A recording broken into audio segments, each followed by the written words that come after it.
First of all, I want to congratulate all of you. Today, ceremony is yours. I have seen students, meritorious students, competing each other. This convocation is recognizing your talents. In this background, I want to tell only one thing. All of us has to take as a model for all our inspiration, none other than Her Excellency President of India.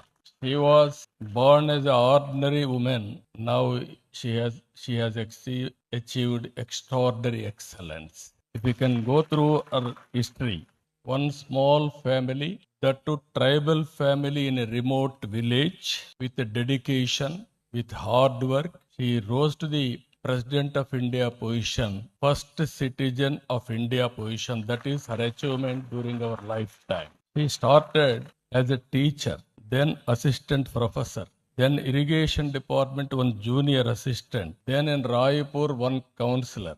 First academic service, then she entered into political service as counselor, then chairperson, then minister, then governor, then President of India. What else? All of us should have. This is the best example. Even we are all born in a small way. With practice, with hard work, we can achieve anything in the world. That is where she has shown the way for all of us.